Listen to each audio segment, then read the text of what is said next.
जितना जितना आप सीनियर होते जाएंगे तो उतना ज़्यादा आपकी अकाउंटेबिलिटी ज़्यादा होगी, जैसे एहतसाब का अमल कहा जाता है। अगर कोई आपके साथ मेहरबान है तो वो इसलिए मेहरबान है क्योंकि वो शायद एक बड़ा इंसान है। अगर किसी ने प्यार से बात कर ली उसका भी गलत मतलब ही लेते हैं। इंसान को ऑर्गेनाइजेशन के लिए काम करना चाहिए। मेरे लिए ये डिफरेंस जो है स्याह और सफ़ेद की तरह है। बॉसेस बहुत ज़्यादा खुशामद पसंद करते हैं और उस खुशामद पसंदों को ही तरक्की दी जाती है। दुनिया के सबसे बड़े बड़े जो थे एंटरप्रेन्योर्स हैं वो कॉलेज ड्रॉप आउट्स हुए। दुनिया की कुछ बड़ी ऑर्गेनाइजेशंस ने जो डिग्रियों को वो बिल्कुल नेगेट करना शुरू कर दिया है। अगर मेहनत करने पर चाहे कोई रिश्तेदार है या चाहे कोई दूसरा आपका दोस्त है, कोई भी उस चीज़ का फ़ायदा उठाने की कोशिश करे तो उनके साथ यकसा सलूक होना चाहिए। जब इन ताल्लुकात को बहुत ज़्यादा जो है हम परवान चढ़ा देते हैं, उसके बाद जब आप किसी को काम कह रहे होते हैं तो वो अगला कह रहा होता है कि मैं ये काम नहीं कर सकता, आप मेरी डेडलाइन को कॉम्प्रोमाइज़ कर दें।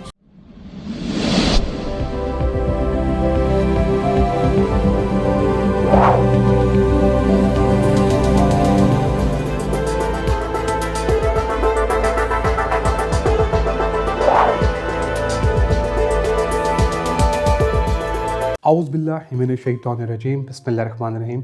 अस्सलाम वालेकुम एवरीवन। हसन रज़ा आज एक दफ़ा फिर आपकी खिदमत में हाजिर है। दोस्तों, आज हम आपकी जिनसे मुलाकात करवाने जा रहे हैं, ये एक सीजन HR प्रोफेशनल हैं।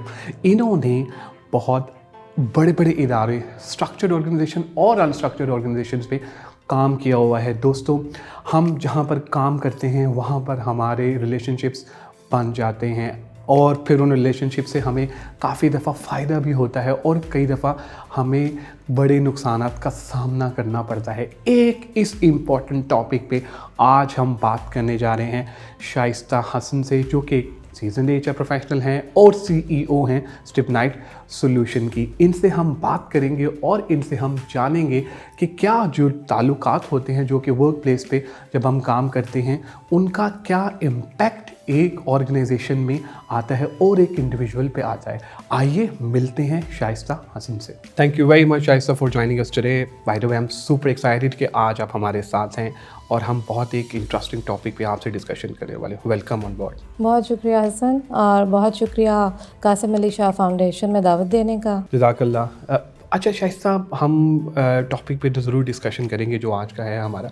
सबसे पहले मैं ये जानना चाहूँगा कि माशाल्लाह आपका 20 ईयर्स प्लस वर्किंग एक्सपीरियंस है HR में। स्ट्रक्चर्ड ऑर्गेनाइजेशन में भी आपने काम किया, अनस्ट्रक्चर्ड ऑर्गेनाइजेशन में भी काम किया। माशाल्लाह HR में आपका बहुत नाम है, बड़ी कंट्रीब्यूशन जो है हो रही। कैसे करियर स्टार्ट किया HR में? जी हसन, मैंने बिल्कुल बेसिक लेवल से शुरू किया। एक पठान घराने से मेरा ताल्लुक़ है जहाँ पे ख़वातीन के काम करने को ये नहीं कहती कि बुरा समझा जाता है, लेकिन मैं इकलौती बेटी और मेरे 3 भाई थे तो इसलिए इस पर काफ़ी ज़्यादा पाबंदियाँ थीं और थोड़ा सा जो माशरती दबाव होता है कि अगर ख़वातीन काम करेंगे तो पता नहीं लोग बहुत मजबूर महसूस करेंगे ख़ानदान को। उस किस्म के जो दबाव थे वो थे। लेकिन जब मैंने शुरू किया और सबसे पहले एक थोड़ी अरसे मैंने टीचिंग की 1 साल उस बीकन हाउस में। फिर मैं उसके बाद कॉर्पोरेट जॉब मैंने शुरू की 2001 में पर्ल कॉन्टिनेंटल होटल लाहौर से HR डिपार्टमेंट से। 6 महीने में मैं तरक्की पाकर असिस्टेंट ट्रेनिंग मैनेजर बन चुकी थी। उसके बाद 2 साल के अंदर टेलेनॉर पाकिस्तान जो है लॉन्च होने जा रही थी पाकिस्तान में। मैंने वहाँ पे टेस्ट दिया, 3000 बंदों में से मैं सिलेक्ट हुई और प्रोडक्ट लॉन्च से पहले ही मैं टेलेनॉर का पार्ट बनी। 4 साल टेलेनॉर को फर्स्ट प्रेफर्ड एम्प्लॉयर पाकिस्तान बनाने वाली टीम में मैंने अपने ऑपरेशनल लेवल पर अपना किरदार अदा किया। और फिर मैं उसके बाद मेट्रो कैश एंड कैरी उस टाइम पाकिस्तान में लॉन्च हो गई थी, उन्होंने मुझे हायर कर लिया।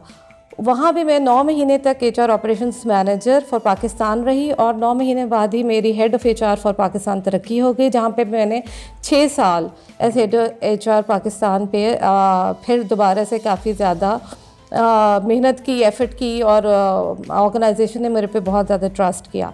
6 साल बाद मुझे कोका कोला पाकिस्तान की तरफ से ऑफ़र आई और मैं वहाँ पे as head HR commercial Coca Cola Pakistan चली गई। कोका कोला पाकिस्तान में 2 साल काम करने के बाद मैं फौजी फूड्स, उसके बाद पाकिस्तान में एज़ मैनेजर ऑर्गेनाइजेशनल डेवलपमेंट, वहाँ पे क्योंकि हेड का ओहदा नहीं होता था और मेरे लिए ये चीज़ इतनी मैटर भी नहीं करती तो मैं वहाँ पे मूव कर गई।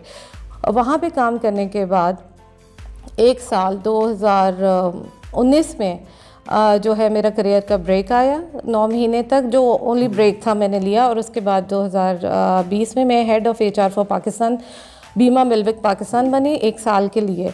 2021 के शुरू जनवरी में जाकर फिर मैंने सोचा कि 20 साल जो हो गए हैं इस सहरा में मुझे फिरते हुए, तो अब मुझे कुछ और करना चाहिए अपनी ज़िंदगी के साथ। मैं काफ़ी सीख चुकी हूँ और ऐसा ना हो कि मेरा जो है सीखने का अमल ख़त्म हो जाए।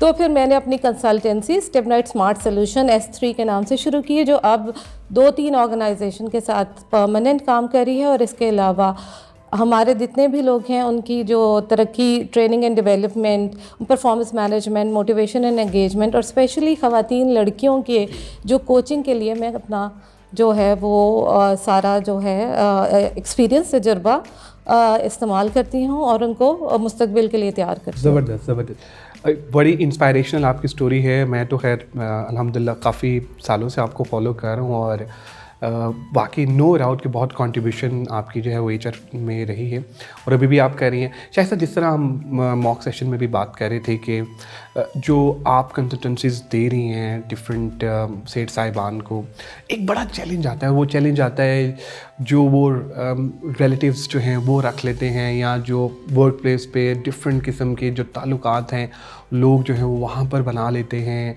तो बड़ा मुश्किल होता है HR डिपार्टमेंट को काम करना, और फिर पर्टिकुलरली जब कोई नया बंदा आ रहा होता है वहाँ पर आके उसके मतलब आके इस्टेब्लिश करना। तो आप किस तरह से इस पूरे सिनेरियोस को देखती हैं कि जो रिलेशनशिप्स हैं वो वाकई कोई डैमेज जो है वो करते हैं इदारों को, या क्या इम्पैक्ट आता है? जी हसन, अगर आपके ताल्लुकात ये ज़ाती हैं या माशरती हैं और अगर वो एक ख़ास हद से ज़्यादा तजावज़ कर जाए आपकी ऑर्गेनाइजेशन या वर्क प्लेस की हम बात करेंगे सिर्फ उसकी हदूद को देखते हुए, क्योंकि हर ऑर्गेनाइजेशन बनाई जाती है कि वो कुछ बिज़नेस अर्न करेगी, और अगर कोई फाउंडेशन है तो ऑफ कोर्स वो अपना रोल प्ले करेगी।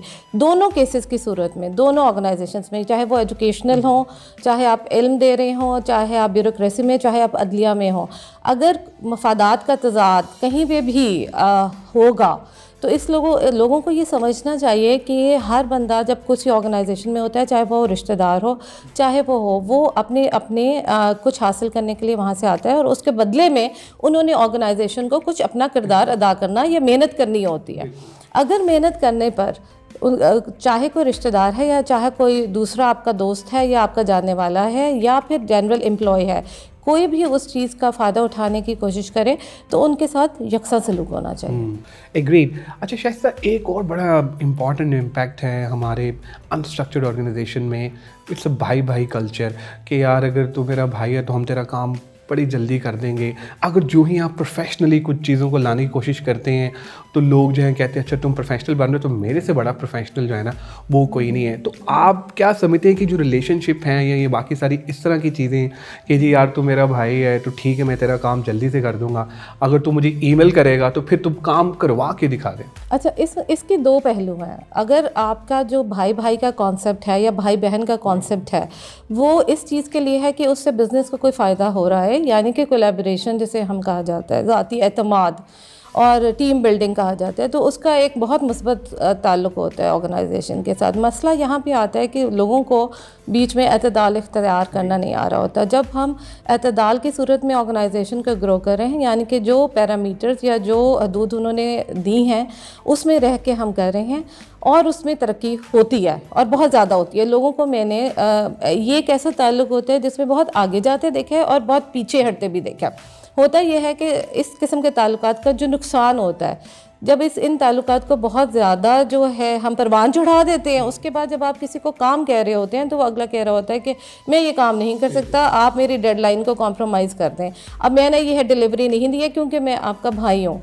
तो बेहतर यही होता है, वैसे मैं जो है मशवरा यही देती हूँ कि इस किस्म के किसी किस्म के ताल्लुकात से आप परहेज़ करें। बिल्कुल ठीक, बिल्कुल एग्री। और ये आप बिल्कुल वजह फरमा रही हैं कि बैलेंस अप्रोच जो है ना वो होनी चाहिए, लेकिन सम टाइम आपको पता है हम बड़ी जज्बाती कौम है, हम जो है ना लिटरली हम रिलेशनशिप को ज़्यादा फोकस करते हैं और बहुत सारी चीज़ें शायद बैक एंड पे जो हैं वो चली जाती हैं। तो आप क्या एडवाइस करती हैं जितने लोग हमें देख रहे हैं, हमारे फॉलोवर्स के क्या करना चाहिए कि बैलेंस अप्रोच जो है वो किस तरह से हमें मेंटेन करनी चाहिए एक ऑर्गेनाइजेशन में? क्योंकि समटाइम ये होता है शाइस्ता कि एक आदत पड़ जाती है। बॉस ने अगर प्यार से बात की है, मतलब कोई सबऑर्डिनेट के साथ, तो वो कहते हैं यार कि ये मेरे से गुस्से में क्यों बोले हैं, क्योंकि हमने बैलेंस रखना होता है ना। समटाइम आप प्यार से बोल रहे होते हैं, समटाइम थोड़ा सा आप हल्का सा टफ टाइम देते हैं, इस तरह की चीज़ें। तो आप क्या एडवाइस करती हैं जितने फॉलोवर्स हमें देख रहे हैं कि किस तरह से बैलेंस अप्रोच है वो मेंटेन की जाए? जी देखिए, बात यह है कि हर इंसान को इतनी मैच्योरिटी होनी चाहिए, उसके अंदर ये मादा होना चाहिए रिस्पॉन्सिबिलिटी का, कि अगर आपको कोई भी ओहदा, चाहे वो छोटा है, जिसको हमारा माशरा छोटा समझता है, मेरे ख्याल में कोई भी काम छोटा नहीं है। इसके अलावा अगर आपका जो ओहदा है वो सीनियर है, जितना जितना आप सीनियर होते जाएंगे तो उतना ज़्यादा आपकी अकाउंटेबिलिटी ज़्यादा होगी। जैसे एहतसाब का अमल कहा जाता है, तो एहतसाब का अमल मैं आपको बताऊं, एक टी बॉय से लेकर एक CEO तक होता है। और एहतसाब ऐसा है कि जैसे एक टी बॉय के KPIs होते हैं कि उसकी जो चाय गर्म होनी चाहिए और इस तरह, और CEO का ये होता है कि उसने ऑर्गेनाइजेशन रन करनी है, और दरमियान में जितने भी लीडर्स हैं, चाहे वो हमारे जो हैं हेड ऑफ़ द डिपार्टमेंट्स हैं। अब ये है कि जब अपने हर एक ने, आप उसमें सबसे पहले जो आपका ये जो कहते हैं ना कि हम जज्बाती कौम है, देखें जज्बात और एहसासात होना लाजमी है हर इंसान के साथ, कोई भी उसको घर छोड़ के नहीं आता। लेकिन एट द सेम टाइम अगर आप रिज़्क कमाने के लिए निकले हैं माशरती तौर पे, तो उसके साथ बहुत सी ज़िम्मेदारियां हैं, आपने वो ज़िम्मेदारियां पूरा करनी है। दूसरा ये कि लोग जो है ना, अगर किसी ने प्यार से बात कर ली, उसका भी गलत मतलब ही लेते हैं। तो अब उसका ये मतलब नहीं है कि अगर कोई आपके साथ काइंड है तो आप उसका जो है कल को उसका काम करना छोड़ जाएं और आप ये समझें कि मेरे इससे ताल्लुकात बन गए हैं। ऐसा कुछ नहीं होता है, क्योंकि अगर कोई आपके साथ मेहरबान है तो वो इसलिए मेहरबान है क्योंकि वो शायद एक बड़ा इंसान है। इसी तरह अगर आपके साथ कोई सख्ती से पेश आ रहा है तो अपना भी ज़ाती एहतसाब करना चाहिए और ज़ाती रिस्पॉन्सिबिलिटी लेना चाहिए कि हो सकता है कि कोई मेरे में भी कमी हो। मसला ये है कि हम सारी कमियां दूसरों में ढूंढते हैं, अपना जो ज़ाती हमारा किरदार है और जो ज़ाती अमल है उसको हम कभी भी कटहरे में खड़ा करके नहीं सोचते कि हमें भी कोई कमी हो सकती है। तो ये तमाम चीज़ें देखना जो है बहुत अहम है, एज इंसान और एज अ प्रोफेशनल, दोनों। Wonderful, rightly said. अच्छा शाइस्ता, जब हम आपके साथ ये टॉपिक जो है वो डिसाइड कर रहे थे, तो हमारे एक फॉलोवर हैं, उनकी तरफ से एक क्वेश्चन था पर्टिकुलरली ऑन लिंक्डइन। बड़ा इंटरेस्टिंग क्वेश्चन है और थोड़ा सा ट्रिकी भी है। ट्रिकी इन अ सेंस है कि बड़ा मुश्किल होता है समटाइम इसका जवाब देना, लेकिन I would like to know about your expert opinion on it. वो क्वेश्चन उनका ये था कि जी, कि हमें ज़रा एडवाइस करें कि क्या एक एम्प्लॉय को बॉस के लिए काम करना चाहिए या ऑर्गेनाइजेशन के लिए काम करना चाहिए। जब वो ऑर्गेनाइजेशन के लिए काम करता है तो बॉस कहता है नहीं तुम मेरे लिए काम करो, और फिर बॉस के लिए काम करते हैं तो वो कहते हैं कि यार ऑर्गेनाइजेशन में आएंगे। तो व्हाट डू यू थिंक, आप क्या एडवाइस करेंगी इस पर्टिकुलर सिनेरियो में कि किसको किसके लिए काम करना चाहिए? इसमें जी जो अखलाकी तौर पे जो आपको हर इंसान को ऑर्गेनाइजेशन के लिए काम करना चाहिए, मेरे लिए ये डिफरेंस जो है स्याह और सफ़ेद की तरह है। क्योंकि अगर कोई ऑर्गेनाइजेशन में कोई किसी के बॉस के लिए काम करता है तो वो हर 10 बॉस के आने और जाने के बाद, और ऐसा मैंने होते देखा है, बॉसेस बहुत ज़्यादा खुशामद पसंद करते हैं और उस खुशामद पसंदों को ही तरक्की दी जाती है। उसका नुकसान ये होते हैं कि बॉस तो तरक्की ये कर रहे होते हैं और वो बॉस ने एक ऑर्गेनाइजेशन के साथ, स्पेशली प्राइवेट सेक्टर में, तो एक खास हद तक रहना होता है। उसके बाद ये होता है कि उस ऑर्गेनाइजेशन का वो पूरा जो है एक तरह से जनाजा निकाल देते हैं और फिर वो पूरा जो वो कहीं और चले जाते हैं और साथ ही उनके फॉलोअर्स भी चले जाते हैं। बिल्कुल बिल्कुल, आप वजह फरमा रही हैं, ऐसे ही है एंड ब्राइटली सेड। अच्छा, अब शाइस्ता हम ज़रा कुछ बात कर लें कि माशाल्लाह 20 साल का एक्सपीरियंस है, बड़े इंटरव्यूज़ आपने किए और काफ़ी लोगों को रखा भी आपने। So I would like to know about it कि जब आप हायरिंग करती हैं तो आप क्या स्किल्स देखती हैं एक कैंडिडेट में? जो सबसे अहम स्किल है वो उसका ताल्लुक़ है कि इंसान की मुस्बत होने से, और दूसरा ये कि वो कितनी मेहनत कर सकता है। क्योंकि दुनिया की हर स्किल आप हर इंसान को दे सकते हैं, क्योंकि किसी इंसान को नकारा नहीं पैदा किया गया, उसका एक रोल है। दूसरा रोल आता है कि ऑर्गेनाइजेशन उसको कितना, इंटरव्यू में जो ये चीज़ देखना बड़ा इम्पॉर्टेंट है, क्योंकि जो हमारा इस टाइम पे एजुकेशन सिस्टम लोग तैयार कर रहा है उनको ऑर्गेनाइजेशन के मुतालिक रत्ती भर नॉलेज नहीं होता है जो ऑर्गेनाइजेशन उनसे चाह रही होती है। सबसे बड़ी चीज़ है तमाम जो जवान नस्ल है, मैं उसे ये कहना चाहूँगी कि अगर कोई नौकरी हासिल करना चाहता है, जैसे मैंने 3 मास्टर्स किए हुए हैं, लेकिन और 3 मास्टर्स में से अगर मैं देखूँ कि मैं किसी चीज़ को पूरी तरह 100% उसको अगर मैं कर सकी, ट्रांसलेट कर सकी, वर्क प्लेस पे नहीं कर सकी, एजुकेशन जो है हमें जो कहता है उसको हमें जो चीज़ें देनी चाहिए वो हमें ये देनी चाहिए कि हमारी मेहनत करने का अमल कितना ज़्यादा तेज़ है। अगर वो कोई भी लड़का या लड़की कर लेता है तो आप लोगों के लिए सक्सेस के रास्ते खुले हुए हैं, कोई आपका रास्ता नहीं रोक सकता। वंडरफुल। मैं इसी से रिलेट करूँगा अपना नेक्स्ट क्वेश्चन। शायद साहब, अभी आप देख रही हैं कि जब हम लोग भी स्टूडेंट थे, मतलब मैं और आप 2005 में या 3 में, एक ही बात होती थी कि there is a gap between academia and corporate. आज भी हम यही सुनते हैं कि there is a gap between academia and corporate. तो आप क्या समझती हैं कि अभी जो हमारे जो आपने माशाल्लाह MTOs की काफ़ी ड्राइव्स की, मेट्रो कैश एंड कैरी में बहुत सारे बड़े बड़े इंस्टीट्यूट्स के आपने लोग भी रखे, तो अभी आप बच्चे जो हैं वो आपने रखे, तो अभी आप क्या समझते हैं कि अभी भी देयर इज़ अ गैप और जो प्रोडक्ट आ रहा है मार्केट में वो रेडी है? अच्छा, ये एक अच्छा सवाल है हसन। असल में गैप जो है वो ना सिर्फ ये कि वो है, और बल्कि वो बहुत ज़्यादा होता जा रहा है। ये बड़ी अहम और संगीन सूरत हाल है हमारे मुल्क के लिए। उसकी वजह मैं आपको बता देती हूँ, क्योंकि हमारे जो जिनके साथ मैं काम करती हूँ मैं बहुत इज़्ज़त करती हूँ। मैंने उनके एक्सपर्टीज़ में देखा है कि डेप्थ बहुत ज़्यादा है, लेकिन मसला ये है कि बहुत ज़्यादा दौर जो आने लगे वो जनरलाइजेशंस का आना शुरू हो गया है एट द सेम टाइम। दूसरा कि जिस स्पीड पे एकेडेमिया ऑपरेट करता है और जिस स्पीड पे कॉरपोरेशन ऑपरेट करती हैं वो इंटायरली डिफरेंट है, जिसकी वजह से हम वो एक बहुत ज़्यादा बात सुन चुके हैं ऑलरेडी कि दुनिया के सबसे बड़े बड़े जो थे एंटरप्रेन्योर्स हैं वो कॉलेज ड्रॉप आउट्स हुए। ये जो बात है, अब यहाँ तक ये कि दुनिया की कुछ बड़ी ऑर्गेनाइजेशंस ने जो डिग्रियों को वो बिल्कुल नेगेट करना शुरू कर दिया है, क्योंकि उन्होंने कहा कि जी हमने कॉम्पिटेंसी देखनी है जो हमारे से सूट करती है। उससे हमारा ये चाहिए कि आप जैसे लोग, ऐसे लोग जो CEOs हैं इस कंपनी, वो जाएं और वो जाकर लोगों को बताएं एकेडेमिया में और उनका करिकुलम चेंज करने की कोशिश करें। मसला ये कि जो चेंज का प्रोसेस है वो बहुत ही ज़्यादा तकलीफ दे होता है। तो अभी तक ऐसे इस पे बल्कि ना सिर्फ कुछ भी नहीं हो सका, बल्कि ये जो गैप है, सिर्फ कुछ लोग बहुत अच्छा किरदार अदा कर रहे हैं, जैसे आपने सवाल किया, जैसे बहुत सी चीज़ें अवेयरनेस आ रही हैं, बट ये कि ये अब हमें उस स्टेज से निकल कर कि ये गैप है, हमें उस पे चले जाना चाहिए कि गैप कितना काम हुआ, जो आपका सवाल था। बिल्कुल। Great. Thank you very much, Shaista, for your time. Subhanallah, by the way, you were amazing and superb in the whole session. I really enjoyed your whole discussion. Final verdict about Qasim Ali Shah Foundation. Qasim Ali Shah को मैं काफ़ी अरसे से जो है as a पैसे follower जो है वो ऑब्ज़र्व कर रही हूँ। मेरा ये ख्याल है कि इन चीज़ों की बात करना जिसमें अखलाकियात, माशरियात शामिल हों, ये भी एक तरबियत का अहम किरदार है।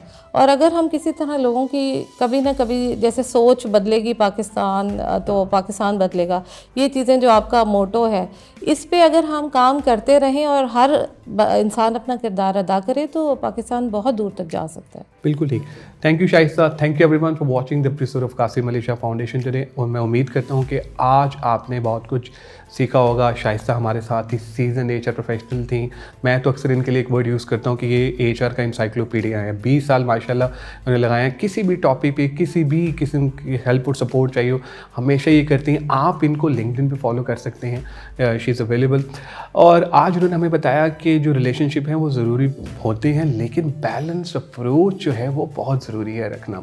आपके रिलेशनशिप से ये ना हो कि बिज़नेस हर्ट हो रहा हो, आपके रिलेशनशिप से ये ना हो कि किसी और को कोई प्रॉब्लम या तकलीफ़ हो रही हो। तो आपने ज़रा इस चीज़ को मद्देनज़र रखना है और अपने काम पे ज़्यादा फोकस करना है रिलेशनशिप्स के साथ साथ। दुआओं में याद रखिएगा। इंशाल्लाह करीब एक नए एपिसोड के साथ आपकी खिदमत में दोबारा हाजिर होंगी। Thank you very much.